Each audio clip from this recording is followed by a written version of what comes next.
Welcome to Tabletop Gaming Guild. Tabletop Gaming Guild is all about the experiences, memories that playing tabletop games with friends and families can create. Today we're going to be looking at another board game haul. This comes from the virtual used game sale from Diversions. Diversions is my favorite board game store so far, and it's based in Portsmouth. It also has a branch in South Portland and Somersworth, all in New Hampshire.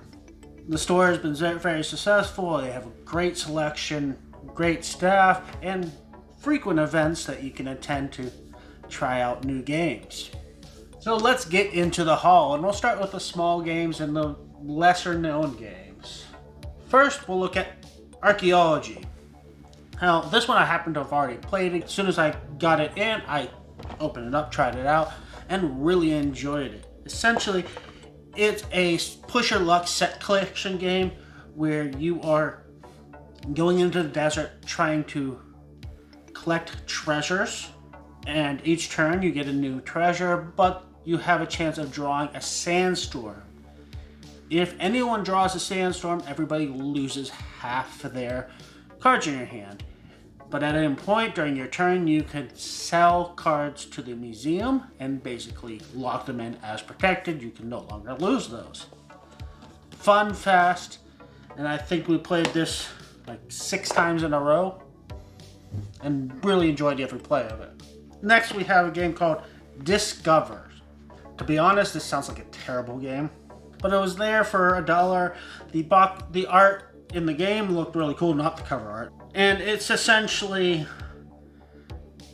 Dixit with a music theme. So you're supposed to play a music track and then have some disc covers to select from, and everybody votes on which disc cover best matches the music that's playing. Don't expect much from the game, but you know, at very least at $1, I got some nice art.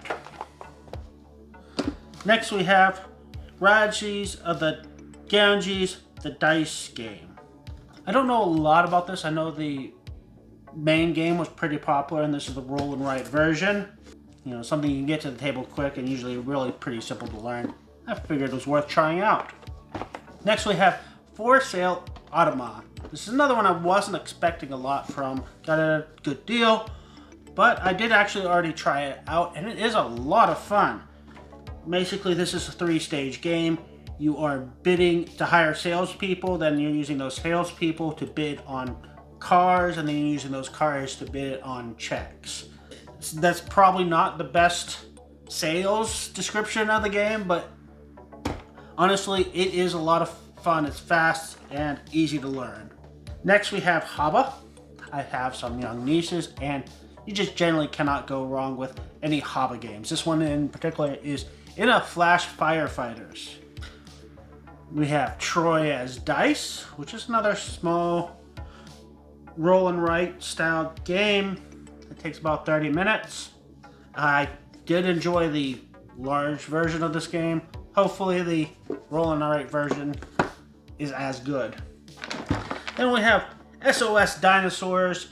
Again, I have young nieces, so I got this for a good deal and thought it would be worth trying out. Basically, all I know about it is there's dinosaurs, there's volcanoes exploding, and I think they're trying to keep the dinosaurs alive.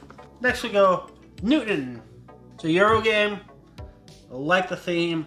I do generally like any science-themed games, and I did hear it was pretty popular, but beyond that I don't know a whole lot. Carpe Diem. Stefan Feld, and I do enjoy a lot of the Stefan Feld games. Even his least popular games, I think Bor was not particularly popular, but I really did enjoy even that. So, this designer, I love his games, and this one here is one of his more popular ones. DC deck building one.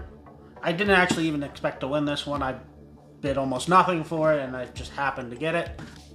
I do like deck building as a mechanics, so hopefully this is good. I don't know a lot about DC comics, so hopefully it isn't too dependent on knowing the IP, but I think it'll be fine. Roll Camera.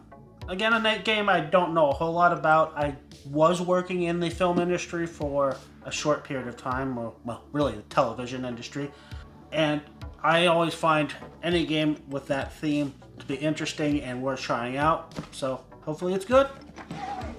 Ethnos is one of the ones I'm most excited about. This is a game that was re-implemented several times, but from what I'm hearing, a lot of people still prefer the original version. There was certain elements that were lost in the new remakes that I want to actually try out and see if this is the best version.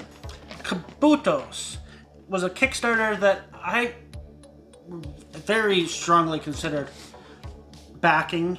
Ended up not being comfortable with my financial situation at the time and to back yet another game. But I'm finally getting a chance to pick it up and I'm excited to try it. Basically, my understanding is kind of has a unique mechanism of your characters are dice, and as you move across the board, you're turning your dice to different faces, and which face is facing up determines what actions you can take in future turns. So it's very important you're managing not only your movement, but how you're turning your dice as you move. Treasure Hunters. This is another one I didn't think I was gonna win.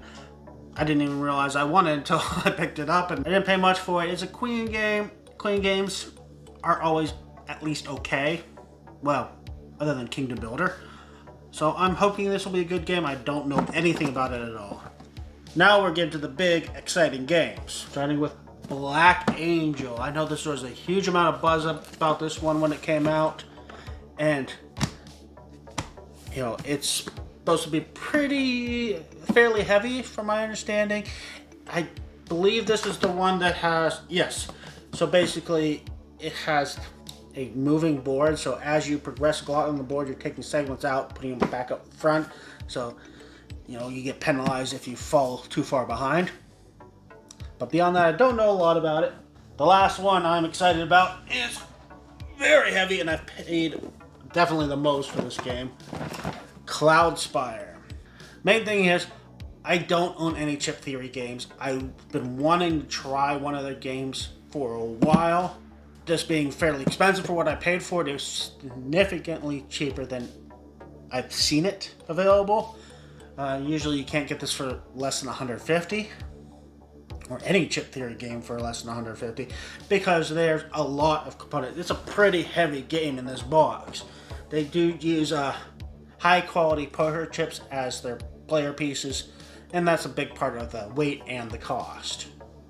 Thank you for watching. Hope you enjoyed the video, and don't forget to like and subscribe.